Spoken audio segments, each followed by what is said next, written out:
Hi guys, welcome to the channel. This is what if Naruto has true potential. Before we start, remember to like and subscribe to help the channel. Also check the description for the creator of the fanfic. Chapter 32. Anko and Orochimaru. Since his battle with Temari, Shikamaru started to walk towards the battlefield with Shukaku. His body was still weak and he was moving at a very slow rate. Still, he was starting to get back of his strength, and with each passing second, he began to move a little faster. Hopefully at this rate, I'll have enough strength to fight a bit. Or at the very least, I'll be able to give input and strategies to help take down the Biju and not get in the way. Shikamaru thought to himself. Shikamaru-kun. The Nara's thoughts and plans were interrupted by the voice of his teammate, Hinata. The Hyuga heiress arrived on the ground of the forest, standing directly in front of him. She then rushed over to his side to check his wounds. Hinata, what are you doing here? Where's Naruto and Han? Shikamaru asked her. They're with Shukaku, I'd assume. Hinata answered with a frown on her face, her eyes moving towards the Tanuki in the distance. It was hard to tell from their position, but it appeared as if the Biju was losing his balance and seemed like he would fall to the ground. After looking at the Biju for a moment, she turned her attention back to her teammate. I followed your example and fought one of the Suna shinobi so they could continue to chase Gaara. I was on my way to the battlefield to try and help them, but I saw you in the corner of my vision and I wanted to see how you were doing after your fight. Corner of her vision? How far does your Byakugan's vision go again, Hinata? Shikamaru wondered, impressed by his friend's eyes. The thought passed, however, and he returned to the subject at hand. I'm fine. I'm sore and can't move as fast I'd like, but I'm fine. Fine isn't the word I'd use for you. You look really exhausted and weak, Shikamaru-kun. Hinata commented with a frown. Yeah, but not exhausted enough that I can't contribute and help Naruto out. The Nara pointed out to her. Come on, we need to get over there. You're right, Naruto-kun and Han-san need our help. Hinata nodded in agreement. The Hyuga heiress proceeded to pick up Shikamaru's body and put him on her back. His eyes widened. Hinata, what are you? This'll be faster. I can move faster than you can right now. She told him. Shikamaru opened his mouth to protest, but the words died on his tongue as they heard a loud noise. They turned their attention and noticed that Shukaku had, indeed, fallen on the battlefield. They also started to notice that the Biju's body was starting to fall apart. The two were uncertain what was happening over there, but they knew they needed to see what was going on and if Naruto and Han needed help. With that thought, they wordlessly began to head in the direction of the battlefield, with Hinata carrying Shikamaru on her back. Spider web unrolling. Hiruzen, who had been in pursuit of Orochimaru, was forced to stop his chase and jump out of the way of an approaching, large spider web. After avoiding the spider web, he landed on the ground. Another smaller web was sent flying towards him. He quickly used his staff to cut through the web. He then looked forward with narrowed eyes. You can come out. I know you were waiting for me. Hiruzen shouted. Almost immediately, the four members of the Sound Four jumped out of hiding. They all surrounded the Sandaime Hokage and were prepared to engage him. Orochimaru isn't with you. Do you all think you can take me on? Hiruzen questioned angrily. His arrogance seems to have been inherited by those who follow him. I'll say this once. Get out of my way or I will kill all of you. We're not being an arrogant. Sakin spoke up with determination in his eyes. This is an order from Orochimaru-sama, and we will follow his word to the death. There isn't a damn thing you can tell us that'll change our minds. Tayuya hissed at the Hokage. Don't even bother intimidating us. Hiruzen, for the first time since he saw them, truly studied the individual members of the Sound Four. He looked at them, judging how much of a threat they'd be to him. His eyes, however, stopped at the sight of Tayuya. They widened exponentially as they focused on her face and hair. Is she, everybody, were engaging the Hokage. Don't hold back for a second. Hurry to the second stage. Sakin shouted. The other three members of the Sound Four nodded at his request. Shortly, their bodies were covered by black markings from their curse marks. Soon, their entire bodies began to change shape. Their skin tone changed and they each grew demonic-looking features. Hiruzen quickly focused back on the situation at hand. He looked around at the members of the Sound Four in disgust. So, this is another example of Orochimaru's research. How revolting. I truly did a disservice to the world by letting him live. The Sandaime Hokage shook his head, pushing those thoughts out of his head. He looked forward at the shinobi around him with focus in his eyes. I'll repeat myself one more time. Get out of my way, or I will kill you all. I don't have time to waste here. The response of the Sound 4 was to charge Hiruzen together. He sighed in frustration as he gripped his staff tightly. If that's your choice, then fine. I'll make this quick. Summoning Jutsu. Appearing atop the Hokage balcony, directly in front of Manda, was a large, dusty red toad with a scar over its left eye. The toad was wearing a blue vest, had a blade attached to its hip, and had a pipe in its mouth. Jiraiya and Onoki were standing directly on top of the toad's head. Gamabunta, it's been a while since I summoned you. Normally I'd offer some sake as sacrifice, but right now isn't the time. We have an issue, Jiraiya informed the toad, directing his attention towards the giant snake in front of them. The first battle you summoned me for in years is against Manda. You sure know how to pick your fights, Jiraiya. The toad, Gamabunta, commented with a chuckle. I'm fine with doing a fight without a drink. You can pay me back later if you wish. For now, I'd like to take advantage of a fight with this damn snake. You really think you can take me, Toad? Manda hissed at the sight of Gamabunta. You're a fool, and it's time you die today. You, your summoner, and the people of this village will perish. I'll make sure to relish the taste as I eat everything here. It is you who is going to perish, Snake. I needed a new wallet, and I suppose your skin will do fine for that role. Gamabunta taunted. Manda was the first to make a move. The large, purple snake quickly charged the toad in an attempt to bite it. The toad grabbed onto the snake's mouth before he could bite down, stopping his attack. The two struggled against each other, trying to overpower the ogre with their brute strength, before they both fell off the balcony. Jiraiya and Onoki jumped off Gamabunta's head just in time to watch the two boss summons fall into the central battle within the Chunin Exam Stadium. Both Jiraiya and Onoki jumped down as well, prepared to assist the toad in his fight against Manda. Wait, this is a perfect opportunity. An idea entered Jiraiya's head. He then quickly turned his attention towards Onoki. That dust release of yours can create a three-dimensional world that can only be destroyed by your command, right? Trap us all inside the center of the arena. That way, Manda can't escape and we can prevent as little damage to the village as possible. Onoki nodded at Jiraiya's suggestion. He then proceeded to run through hand signs. Dust style. Atomic dismantling. Pillar. A large three-dimensional pillar surrounded the battlefield within the Chunin exams. The two men, along with Gamabunta and Manda, were now trapped inside until Onoki released the jutsu. Perfect. Now we can focus solely on destroying this snake. Jiraiya smirked as he jumped back to the top of Gamabunta's head. Onoki, you do whatever you can by yourself. I'm going to do some work with Gamabunta here. Try whatever you wish. You'll all die just the same. Manda continued to hiss. You're the one going to die. Gamabunta replied confidently. Jiraiya, let's do this. If you're busy, I'll make this as quick as I can. Anko hissed. Orochimaru, today is the day you die. Is that a new jutsu, Anko-chan? Orochimaru questioned, giving his former student a curious look. Despite the mocking tone of his voice, the Sannin was admittedly curious about Anko and her technique. Flames were surrounding her body, but she didn't appear to be burned at all. He couldn't necessarily tell the purpose for them, either. They were formed entirely from her chakra and, therefore, appeared differently than any flames he had seen before. Is the fire supposed to be armor? Is it something to strengthen her taijutsu or her fire-style jutsus? Or perhaps it is a mixture of all of that? Orochimaru wondered as a grin developed on his face. Whatever the case, you have my attention, Anko-chan. I'm curious about the nature of this jutsu of yours. Anko gave him no verbal reply to his question. Instead, her eyes narrowed on him as she made a series of hand signs. Fire style. Dragon flame jutsu. She breathed out a massive amount of fire from her mouth towards her former sensei. Orochimaru quickly jumped out of the way and landed directly behind her. He then attempted to deliver a punch to her face, but Anko turned around in time and caught his fist. She then maintained her grip, preventing him from getting away. The flames that were surrounding her body starting to slowly burn Orochimaru's skin. Anko delivered a punch to Orochimaru's face, only for him to melt into a pile of mud. A clone, huh, Anko cursed. She turned her head around just in time to see Orochimaru deliver a kick to her stomach.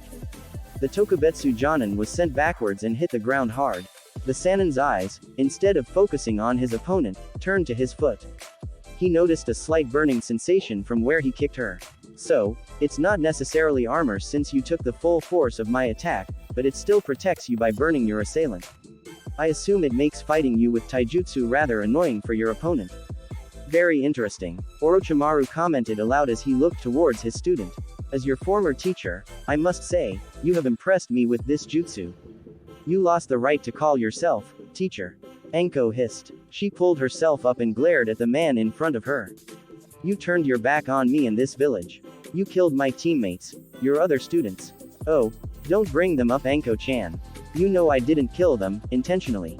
Orochimaru grinned manically in response to her accusations. But accidents happen when doing research. You should be familiar with that, no? I know that you helped with at least a few of my studies before I left this village. Don't listen to him or anything he says, Anko. He's trying to anger you. He's trying to rile you up so you make a mistake. He's toying with you, Anko told herself in her head. She took a deep breath before she raised her hand towards him. Burning shadow snake hands. Two snakes charged forward from underneath the sleeve of Anko's coat. As they flew towards Orochimaru, they spat out fireballs towards him. The Sannin jumped away from the fireballs and then dodged the approaching snakes. He then jumped into the air and raised his own hand towards Anko. Multiple striking shadow snakes. 10 larger snakes shot forward from underneath Orochimaru's sleeves and flew at the Tokubetsu Jonin. Anko jumped away from the initial snakes, but the last two snakes released by Orochimaru grabbed onto her body. She winced in pain as they bit down into her. The remaining snakes then struck Anko, who was unable to avoid them. The woman started to scream in pain before her body fell apart, leaving nothing but fire her place. So that was a fire elemental clone. Orochimaru realized. The Sannin began to look around the area, looking for his former student. He finally spotted her in the air directly above him. Her hands were covered entirely in the flare aura that seemed to surround her. Fire style. Hellfire rain. The fire in her hands concentrated into fireballs. Anko proceeded to toss these fireballs rapidly at her former sensei. Orochimaru quickly started running, avoiding each of the fireballs, causing each of them to light the battlefield on fire. Realizing that her attack wasn't working, Anko clapped her hands together, causing the flames around her hands to focus around her mouth. She then breathed out a fast-moving blast of fire at her former sensei. Orochimaru prepared to move away from the attack, but the fire managed to hit his right shoulder. The Sannin winced in pain from the burn, but still managed to look over to his student in amusement. You managed to hit me. To be honest, I'm impressed. I wasn't expecting you to land a single intentional attack on me. Orochimaru commented in mock praise. Well done, Anko-chan. Stop calling me that, Anko hissed in response. I knew you hated me, but I really wasn't expecting this much fury. Have I done something to make you mad recently? Orochimaru questioned, tilting his head in thought. You invaded my village, you attempted to endanger the lives of my friends, and you also personally tried to hurt my students in the Forest of Death. Anko informed him sharply. Her eyes narrowed even further at the man in front of her. Unlike you, I give a damn about my students. They mean the world to me. Not a single soul will harm them under my watch, especially you. Do your students really mean that much to you? I'm honestly happy to see that, Anko-chan. Orochimaru noted with a malicious grin on his face. Hopefully they managed to survive this invasion. Let's hope that Asuna or Oto Shinobi didn't reach them and do something to them. Ah, Anko growled in response. She looked as if she was about to charge him again, but her body froze. The curse mark on her neck started to radiate, causing her hands to go over to her neck. Yes. Embrace your anger and hatred, Anko. The more you hate me, the more your curse mark will react, and the faster it'll take me to kill you. The Sannin smirked, realizing his plan was working. Orochimaru took this moment to raise his hand towards his former student. Snakes, once again, rushed forward from underneath his sleeves and charged the woman. They managed to reach her while her body was still frozen. The snakes circled around her neck, arms, and legs, holding her further in place and preventing her from making hand signs. Well, I have to say, this was fun. But once again, I am busy. Sadly, this has to end now. Orochimaru taunted as he slowly walked forward to Anko's body, grinning. Anko attempted to give a verbal reply, but the snakes around her neck prevented her from talking back to him. She then proceeded to look over towards the fire around the battlefield, the fire created from her previous jutsus. Please work, fire style, widespread ruin. The fire scattered across the battlefield moved forward on Anko's will. The flames rushed at Orochimaru, taking him by surprise. The Sannin was forced to focus on jumping away. In the process, he broke his connection to his snakes. This gave Anko the opportunity to break free from their grip. Freeing herself, she made a singular, causing the flames to move towards Orochimaru at a faster rate. So, you can even use your elemental ninjutsu without hand signs. How impressive. You really have gotten stronger. Orochimaru commented in praise of his former student. Despite his tone of voice and the grin on his face, the man was internally fuming at the situation. She shouldn't be giving this much of a fight. Sure, she has gotten stronger, but not enough to be a threat to me. Summoning those Edo Tenseis and Manda, along with my fight with Sarutobi Sensei, must have worn me out more than I had assumed. I can't afford to waste too much time. I have to kill her now. Manda and Gamabunta continued to struggle against each other in the arena of the Chunin exams, trying to overpower the other. In an attempt to gain the advantage, the boss snake proceeded to move its body and surround Gamabunta's body. Just as the snake was about to start strangling the toad, Jiraiya reacted and made a series of hand signs. Fire style. Flame bullet. Jiraiya breathed out a large bullet of fire directly at Manda's head. The snake moved its head and body to avoid the attack, loosening his grip on Gamabunta's body. The toad took advantage of this and forced the snake off of him. He then pulled out the blade on his hip and lunged directly for the snake. Manda quickly moved aside again and dodged the strike. Jiraiya then proceeded to breathe out another flare bullet directly towards Manda. The snake then opened his mouth in response. Water style. Gunshot. A large bullet of water was shot forward from Manda's mouth, much larger than Jiraiya's flare bullet. The water collided with the flame, extinguishing it. The water then moved forward, towards Gamabunta and Jiraiya. The toad boss, in response, jumped in the air to avoid the attack. Gamabunta gripped his blade tightly as he descended towards the giant snake. Manda, to avoid the attack, proceeded to dig under the ground. He descended into a hole just as Gamabunta attempted to cut into him. He's underground, huh, Onoki noted with a smirk. The Sandaime Tsuchikage, who had been floating in the air and observing the fight so far, proceeded to go down to the ground.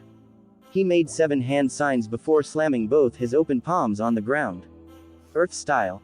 Fissure. The ground within the stadium began to tear itself apart as a fissure formed.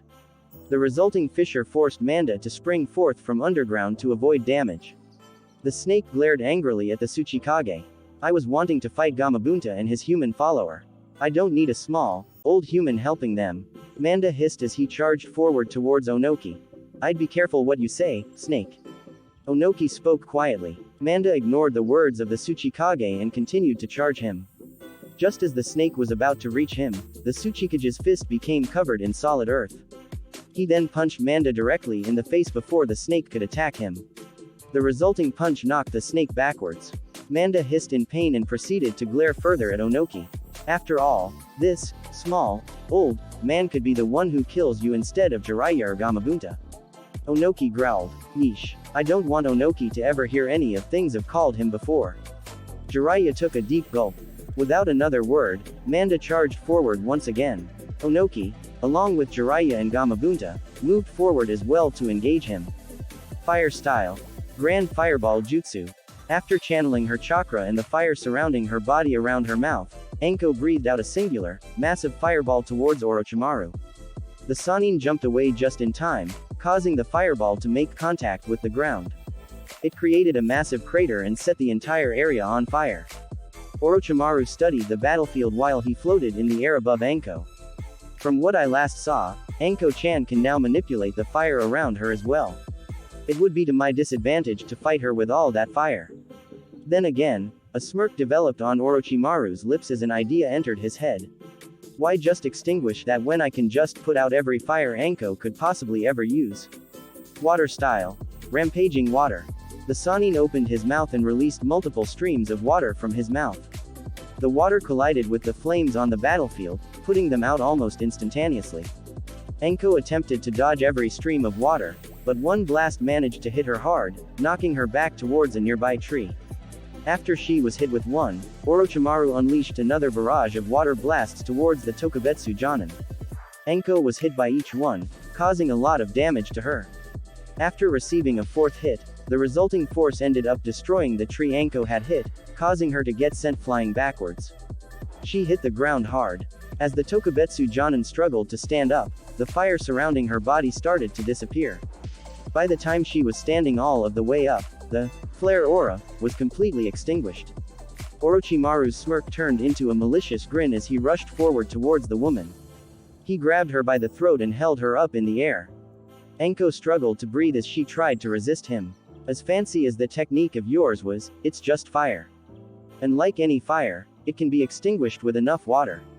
He commented, tightening his grip on her throat. Still, that was an impressive jutsu and I'm curious just how much it augmented your fire-style jutsus. I'll have to figure how you designed it when I have some time to myself. You're never going to have the time, Enko mentally replied as she grabbed the arm Orochimaru was using to strangle her with her right hand. Hidden snake poison. A singular snake moved from underneath Enko's coat sleeve quickly and bit down on Orochimaru's arm. The Sanin's eyes widened and he winced in pain, loosening his grip on Enko's neck. The Tokubetsu Jonin took the opportunity to free herself. She then jumped backwards, placing more distance between her and Orochimaru. So you've also trained in your snake-related jutsu as well. I know you didn't know how to conjure a snake with that much poison beforehand. Orochimaru noted. Unlike before, he was not attempting to hide his displeasure at her new abilities. He was gritting his teeth in anger. If I wasn't a snake user myself, with a body used to those poisons, that probably could have killed me. That's the point, Enko replied between breaths. The Sannin stopped gritting his teeth and seemed to become excited again as he studied his former student. But still, after everything you've done so far in the battle Enko, you look exhausted. Surely you aren't tired already? You're going to need more strength than that. On cue, Enko's curse mark started to activate again. Her eyes closed in pain as she felt the curse mark slowly glow on her neck. A few markings began to develop on her body, but they almost immediately started to recede. Another second passed before her curse mark stopped glowing and she opened her eyes in relief. You know you need more power to survive this fight with me, Enko-chan. Your subconscious wants to use the power I gave you years ago to fight me. Why aren't you using it? Don't you want to kill me? To get revenge for my attack on your students? Orochimaru questioned her tauntingly. That's not any power I'll use. Ever. You'll die whether or not I use it. She replied. The woman seemed to be making a more concentrated effort to control her breathing and calm herself down. She got into a stance to continue fighting. If you insist, Orochimaru chuckled. Whether you used it or not, the result will be the same. It's about time we finished this up, Enko-chan. Even though I had already used some of my energy in my fight with Orochimaru, I can't believe I spent so much time on these shinobi. Hiruzen sighed in frustration. I have become weaker in my old age. If this whole day has shown me anything, it's that I need to strengthen my body once more. Lying on the ground around him were the Sound 4 members. All 4 of them were lying in pools of blood with their curse marks completely receded. 3 of the members, Jirobo, Kidomaru, and Sakin, were dead. For a moment, Hiruzen focused on the 4th member of the ground, Tayuya. Unlike the other members of the Sound 4, the Sandaime Hokage had avoided attacking any of her organs. He simply knocked her unconscious. She would be in no condition to fight anytime soon, however, but she would live if she received proper medical treatment within the next 12 hours. The Hokage still wasn't quite certain why he had spared her life. She was a member of Orochimaru's elite soldiers in Otogakure. Amongst a list of all the shinobi under Orochimaru's command, she was high on the priority list to terminate. And yet, Hiruzen had unconsciously avoided killing her. It must be because of her hair. This is stupid of me, but I'm so curious if she really is one of them. If she is, then I suppose I could let her live a very controlled life. That family has already lost enough lives as it is. I wouldn't want to let another one pass away, especially if there is any possibility her loyalties to Orochimaru are based on circumstance. Hiruzen rationalized his thoughts. With his realization, the Hokage made a series of hand signs. He bit his thumb before slamming it on the ground. Summoning jutsu. Appearing in a poof of smoke was a monkey that stood as tall as Hiruzen with brown, spiky hair. The monkey was wearing armor plates on his arms and legs that were colored red, gold, and silver. The monkey was also holding on to a brown staff that was almost as tall as his body. Wukong, bring this girl here to Konoha and find somebody to give her medical attention. Once she is treated, take her weapons, bind her, and force her into prison. If she wakes up before her treatment, You have permission to knock her unconscious. Just prevent her from doing any damage to Konoha. Hiruzen ordered his summon. I will do what I can. The monkey, Wukong, bowed in response before he picked up Taiyuya's body and rushed away towards Konoha. After giving that order, Hiruzen continued forward on his pursuit towards Orochimaru. I hope you didn't waste too much fighting those four and summoning Wukong, Sarutobi. If Orochimaru got away, Enma's voice trailed off. I can still sense Orochimaru's presence close by. He's not out of the village yet, and he won't get out of here at all. I'll make sure he is dead by our hands. The Sandaime Hokage promised. Orochimaru, what were you thinking when you summoned me? Manda questioned internally. The snake boss was breathing heavily as he continued to avoid attack after attack from Gamabunta, Jiraiya, and Onoki. Manda was a strong fighter and could usually keep up with Gamabunta and Jiraiya, but the presence of Onoki made it difficult to fight the way he normally would have. He could not burrow underground without the risk of an earth-style jutsu tearing him up from underneath. Furthermore, as a cage, Onoki was able to keep up with him at a level that only a boss summon like Gamabunta could hope for. Jiraiya's presence was also not helping the snake. Him being here made the Toad boss a much more dangerous opponent and gave them the opportunity to utilize collaboration techniques that would normally be unavailable to Gamabunta. Even with the presence of Onoki and Jiraiya, this would not normally be an issue. Orochimaru would usually fight by his side and provide him with support and collaboration techniques as well. However, after summoning him, Orochimaru simply fled the area. Once the fight began and Manda realized how restricted his fighting space was and how difficult his opponents were, the snake boss came to the conclusion about the real reason he was summoned, to be a distraction. That coward, how dare he use me in such a manner? Manda nearly growled at the thought. He had no intention of offering this village as a sacrifice. He simply wanted something to cover his own ass. With that thought dominating his mind, Manda moved to the edge of the battlefield and closed his eyes as he spoke aloud in anger. I refuse to be part of a retreat plan for you, Orochimaru. I won't fight under these conditions. I'm retreating, and you better damn well not summon me again. You will pay for summoning like this, and you'll be lucky if you don't from your punishment. After making his declaration, Manda disappeared in a giant poof of smoke, returning to where he had been summoned from. Jiraiya, Gamabunta, and Onoki were now left alone. Their battle was over. Deep within the outer layers of the forest, where the Jinchuriki fought against Shukaku, Gaara stood in the center of a pool of sand that used to be the physical body of the Ikibi. Standing across from him were Naruto, Han, and Roshi. All three of them were still wearing their chakra clouds and were prepared to continue fighting if they needed to. The three Jinchuriki took a step closer to Gaara, causing the boy's eyes to widen in fear. Stay back, he shouted at them. He made a hand gesture, causing the sand around him to rocket forward towards them. Naruto was the first to react. The blonde made a singular hand sign before blowing a gust of wind from his mouth towards the sand. The wind collided with the sand and caused it to fall apart. With the sand no longer approaching him, Naruto continued to walk forward towards Gaara. I said stay back. Gaara shouted once again. I won't let you destroy my existence. Gaara. Naruto frowned in response to Gaara's words. I'm not going to kill you.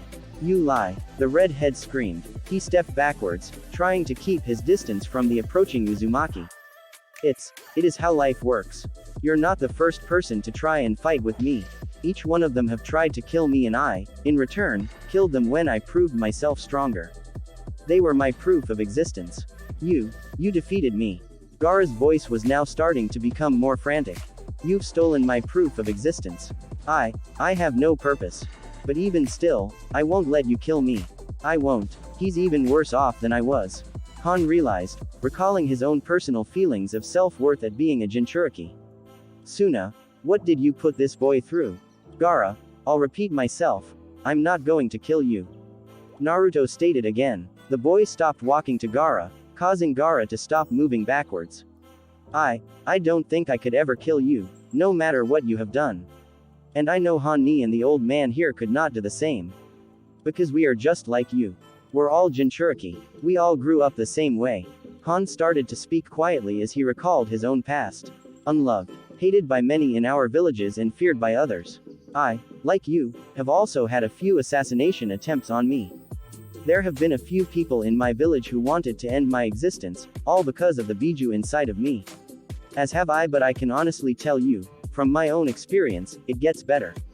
It really does. Roshi started to speak, letting a smile develop on his face as he studied his fellow redhead. How can you say such things? Gaara questioned, his mind racing with many questions as he tried to comprehend the words of the other Jinchuriki and their reasons for not killing him. Nothing made sense to the boy. Things got better for me when I met the current Tsuchikage, my best friend. Roshi admitted with a smile. The situation got better for me when I realized my students cared for me. Han noted, thinking back of his own team. And it got better when I met Shikamaru and Hinata. Naruto continued, smiling as he thought of his two teammates. What makes things better and what makes us strong is that we have people we want to protect. We have friends that give us strength and can help us when we are weak. We have somebody to rely on. They give us our reason to exist. The Uzumaki then took another step forward towards Gaara. To his surprise, Gaara didn't take a step back, which prompted Naruto to continue walking towards him. Gaara, it's not too late for you. You can find those precious people in your life. There are people out there for you to care about and to care about you. You're not Shukaku and you're not a demon, you're Gaara. And I know you can show everybody that. Gaara's eyes widened at Naruto's speech. He had never considered himself anything other than a demon. And if you think you don't have anybody close to you, then search for them. I know you can find them, but I know that, at the very least, you can count on me to be somebody you can rely on if you need somebody. Same for us. Roshi spoke up, pointing to himself and Han. And I also think you can rely on those two Suna ninja who escorted you out here. They seemed very willing to sacrifice themselves for you and buy you time, and not just in the manner that somebody is willing to complete a mission. Han offered his own thoughts. Temari, Kankuro, Gaara repeated the names of his siblings in his head. Naruto. Naruto-kun. The four Jinchuriki turned their heads toward the approaching voices. Hinata along with Shikamaru, who was still on her back, rushed forward towards the group. Once they arrived at the battlefield, Hinata let Shikamaru get off her back. She then ran to Naruto and embraced him in a tight hug. You're okay. Thank goodness, she exclaimed, tightening her hug. Hinata. Naruto smiled, returning her hug. I'm so glad you're alright as well. He then turned his attention towards Shikamaru. You too, Shikamaru. Give it over here. The Nara smirked as he walked over and entered the hug. The three Jinchuriki watched the members of Team 3 with differing reactions. Han and Roshi seemed amused and happy at the relationship between the three Konoha genin. Gaara, on the other hand, looked at them as if he was piecing together information in his head. This relationship, this is what they were talking about. He realized. This is what makes them strong. This is what gives them reason to live. And they think I can obtain such a bond with others. You too. You fought my siblings. Are they alive? Gaara asked quietly. Team 3 broke their hug and turned to face Gaara. Hinata and Shikamaru looked surprised at Gaara. They seemed almost prepared to attack him if he tried to do anything, but Naruto gave them a look, telling them through nonverbal communication that everything was fine. Realizing that Gaara was no potential danger to Naruto, the two members spoke up. Your sister is alive. She's unconscious, but she'll be alright. Shikamaru answered. As is your brother. He won't be able to move his body for another few hours, but he's conscious and alive. Hinata spoke after the Nara. I see. Thank you. Gaara spoke to the two Konoha genin. I am going to try and find my siblings. Once I find them, I'll make sure to leave towards the village and surrender. We won't fight. With those words, Gaara started to walk off in the direction Hinata and Shikamaru came from. Naruto, along with Han and Roshi, smiled as they watched the Ikibi Jinchuriki leave. It's a start. That Naruto kid sure has a way with words. That boy may end up getting saved. Roshi realized. Kankuro, the Suna puppeteer, who'd been lying down on the ground in defeat and unable to move his body, turned his head and saw Gaara approaching him. He looked at his younger brother in surprise. Gee Gaara, he gasped. What's going on? Did the fighting already stop? Is the war over? I don't know about the war. But they defeated me. Gaara answered quietly. The battle is over for me. I don't want to fight any longer. Kankuro looked on in complete shock. For as long as he could remember, his brother had been completely driven by his own personal bloodlust and rage. He always wanted to fight. Kankuro was stunned to hear such words come from Gaara's mouth. Despite his own shock, he couldn't help but be focused on one concern, the fact that his brother was defeated. Are you okay? Did they do any damage to you? I'll be fine. Gaara answered with a sigh. For now, Though, we should focus on you and Tamari. Let's go get her. The Ikibi Jinchuriki reached Kenkiro's body and, without waiting for a response, picked him up. He then started to walk in the direction towards Tamari's body, carrying Kankuro. I'm glad that you are okay, Kankuro. Gaara spoke to his brother while they started to look for their sister. Kenkiro's eyes widened at the declaration. It took a few minutes before he was able to respond with sincere joy in his words. I'm glad you are okay too, Gaara. In response, Gaara did something he had not done in years. He let a smile develop on his face. Uzumaki Naruto, Han, Roshi, I will try and follow your example. I'll create my own bonds and find my own purpose for existence. Multiple striking shadow snakes. Fire style. Dragon flame jutsu. Orochimaru unleashed another barrage of 10 snakes directly towards Anko. Just as the snakes reached her and were about to bite into her skin, the Tokubetsu Jonin breathed out a large burst of fire from her mouth. The flame hit the snakes head-on, lighting them on fire and causing them to turn to ash. The fire moved down the bodies of the snakes as it burned them as the flames headed towards Orochimaru. In response, the Sannin ended his jutsu and cut the snakes off, freeing his body from them and preventing the fire from reaching him. Once he was free, he jumped over to Anko and tossed a singular shuriken. Shuriken Shadow Clone Jutsu. The shuriken multiplied, creating 100 shuriken that flew towards his former student. Anko proceeded to jump up, avoiding most of the shuriken.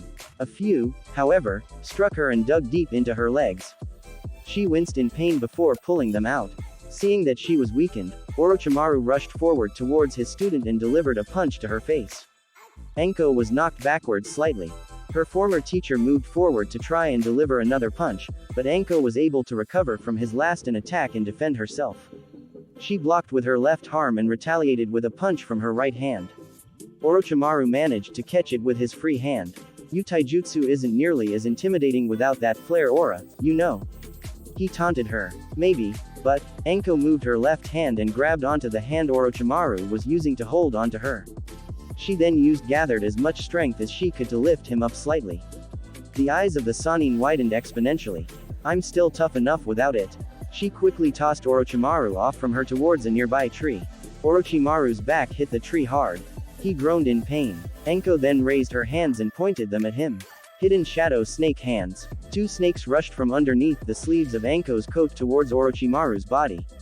The snake Sannin, however, managed to recover from Anko's last attack fast enough to avoid the snakes. He sidestepped, avoiding their strike. He then grabbed onto their necks and pulled with enough force that Anko was sent flying towards him. She raised her hands in an attempt to block whatever his neck attack was going to be. Orochimaru, however, bypassed her guard and delivered a punch directly to her face. Anko was sent flying backwards in the original direction she was at. She rolled on the ground for a while before she finally stopped. Her nose was bleeding heavily after the punch.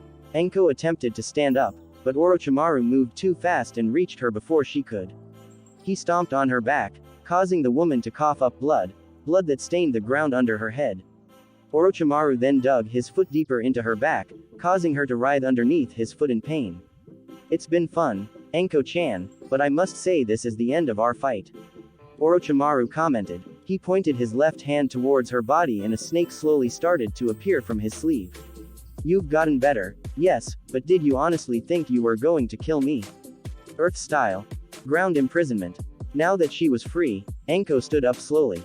She waited a moment to recover properly before she spoke to her former teacher, a smug grin on her face. No, I didn't think I could kill you. I know I couldn't, but that didn't mean I couldn't distract you for long enough, right Hokage-sama? Right. Hiruzen jumped to the battlefield directly between Anko and the entrapped body of his former student. He gripped his staff tightly with his right hand. The left hand was lifted and seemed to completely encased in earth. It was this hand that had created Orochimaru's imprisonment. Sarutobi-sensei. You, Orochimaru hissed at the sight of the man. I had only followed you because I saw that it would be 5 against 1 odds for Hokage-sama. When I saw him stop moving to fight the other 4, I knew you'd get away. So instead of fighting alongside Hokage-sama, I thought I could catch up to you and stall you long enough. I thought he'd be able to defeat your subordinates and catch up before you could kill me and get out of the village, and I was right. Anko explained. You, Orochimaru growled in response. He continued to struggle against the earth, but nothing was happening. His imprisonment was too strong and his body was too weak. You're spent, Orochimaru. You've used so much chakra today and your fight with both me and Anko-san have worn you out. You don't even have enough chakra to escape the technique. Hiruzen informed his student sharply. The Orochimaru I knew, the one I trained, would have never made such ridiculous and risky plans just to settle a grudge with his former village. But then again, the Orochimaru I taught would never have turned his back against Konoha the way you did. Hiruzen stopped talking for a moment as he turned his head towards Anko. I have one question for you, Anko-san, do you wish to kill him? Or do you care if I do it? My only goal was to make sure Orochimaru died. I don't care how it happened, that's all I want. You have just as much of a history with him as I do. Hokage-sama, you go ahead. Anko told the Sandaime Hokage. Hiruzen nodded in understanding as he took a step forward. Orochimaru's eyes widened as realization slowly developed in his head. He had made too many miscalculations. He tried to have too much fun in his goal and it backfired. The man had completed his jutsu to obtain immortality by moving his soul from one body to another. Ever since then, Orochimaru had grown confident that there was not a single thing that could kill him. Yet, here he was, trapped by a jutsu of his former teacher, because he had used too much of his strength and chakra in his previous fights to break free from it. Orochimaru had told himself he was immortal, but here he was, staring death directly in the eyes. This can't be happening. It can't, he mentally screamed, still processing what was happening. I can't die. I can't die like my mother and father. There's so much research that needs to be done. So many jutsus to discover. This is something that has been long overdue. This action years ago could have saved many lives and prevented this whole invasion. But now, I am going to fix my mistakes. For all those you have killed, and for the man you used to be, farewell, Orochimaru. Hiruzen commented as he raised his staff. The Sandaime Hokage struck his former student in the neck with his staff. He hit the man with enough force that his head snapped off his body, killing him instantly. Orochimaru's head hit the ground. Hiruzen proceeded to release his jutsu, causing the rest of Orochimaru's body to fall to the ground next to it. With the instigator of the attack dead, the invasion was now officially over. Konoha had survived. Thanks for listening. If you want the next part of this video, be sure to like, subscribe and comment and hit that bell notification. See you next time.